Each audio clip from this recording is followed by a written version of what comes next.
છો ગઈકાલે જે સમગ્ર ઘટના બની એની શું અસર થાય લોકસભાની ચૂંટણી પર? હવે અત્યારના આ રાજકારણમાં કેટલી હલકી ક્વોલિટીમાં માણસો જઈ શકે છે એનો એક અસલ પુરાવો છે. અને આમાંય પાટીદાર સમાજ ઉપર તો લગભગ બધી જ રાજકીય પાર્ટીઓ કાંઈ મહત્ત્વ નહીં આપીને બહુ અન્યાય કરી રહ્યો છે. એટલે એમાં લોકસભાની ઇલેક્શનમાં એનો જવાબ તો જરૂર મળી જશે જેને આપવાનો થશે એને.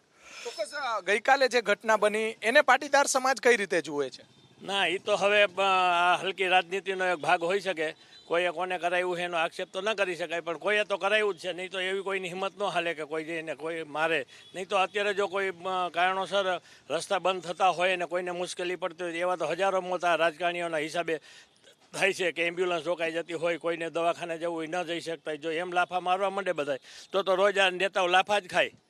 ચોક્કસ તમે કઈ રીતે જુઓ છો જે રીતે આક્ષેપો જે રીતે કરવા આ મતદાન પર શું અસર થાય? તમે શું માનો છો? સામાન્ય લોકોમાં શું ચર્ચા છે તમારા વિસ્તારમાં? શું ચર્ચા શું છે? ના ચોક્કસ તમે શું માનો છો? પાટીદાર વિસ્તારમાં શું ચર્ચા છે ગઈકાલની જે સમગ્ર ઘટના બની એને લઈને? સામાકાંઠા વિસ્તારમાં પાટીદારોની સંખ્યા સૌથી વધારે છે. હવે આમાં એવું છે, હાર્દિકનું મહત્વ તો જાણે બહુ વધારે છે. એટલે પાટીદાર સમાજમાં લોકોને અસર તો પડે જ, કારણ કે એમાં એવું છે કે આ તો ફડાકા કાંડ થયું, કાલ બીજું થાય. અને અત્યારની ચૂંટણી તો બિહાર જેવી જ થઈ ગઈ છે. જેમ બિહારમાં જેમ હતું એવી રીતનું અત્યારની ચૂંટણીનું કામકાજ છે.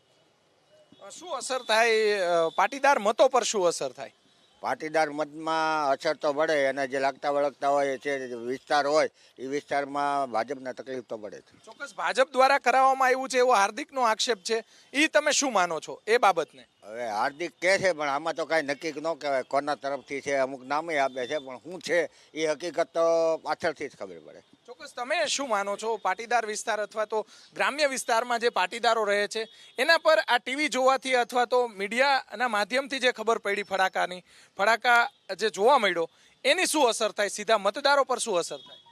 એમાં હું ગામડા વિસ્તારના મતદાર હે ને કોંગ્રેસને જ મળશે, ભાજપને મળશે નહીં. સિટીના મળે, સિટીમાં આમાં ફેરફાર થાય. ફડાકો માર્યો શું ફેરફાર થાય? કોંગ્રેસને મત મળે જાય.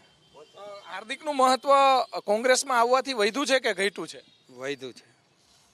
તમે શું માનો છો? આ જે ફડાકા કાંડ થયો ગઈકાલે, જે ફડાકાની ગુંજ સમગ્ર ગુજરાત સમગ્ર દેશમાં જોવા મળી, એની શું અસર થાય? પાટીદાર વિસ્તારમાં શું અસર થાય? આપણે અહીંયા લલિત કગથરા ઊભા છે, બીજી બાજુ મોહનભાઈ કુંડારિયા ઊભા છે. આની અંદર તો પાટીદાર સમાજમાં 15 થી 20% તો મત કોંગ્રેસને વધારે પડે એ અસર એક જોવા મળશે. અને હાર્દિક ઉપર જે આ ફડાકા કાંડ થયા એ બહુ ખરાબ છે. આવું ન થવું જોઈએ. એ દરેક રાજકારણીઓએ ધ્યાનમાં લેવું જોઈએ. કોંગ્રેસ હોય કે ભાજપ હોય, આ એક ગુનો બહુ ખરાબ બની ગયો.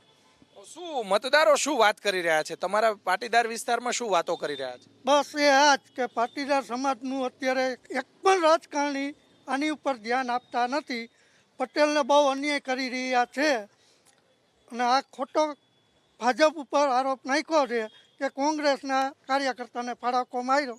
એ ન થવું જોઈએ, કોંગ્રેસ હોય કે ભાજપ હોય. તમે કહો છો મહત્વ નથી આપ્યું. હાર્દિક પટેલને સ્ટાર પ્રચારક અને હેલિકોપ્ટર પણ આપી દીધું છે. મહત્વ તો આપ્યું કહેવાય ને? એ તો એની પોઝિશન પ્રમાણે એને આપવું પડે. હેલિકોપ્ટર આપે કે પ્લેનમાં બેસાડે, એ તો એક મોટો રાજકારણી બની ગયો છે એટલે એટલું મહત્વ તો આપવું પડે.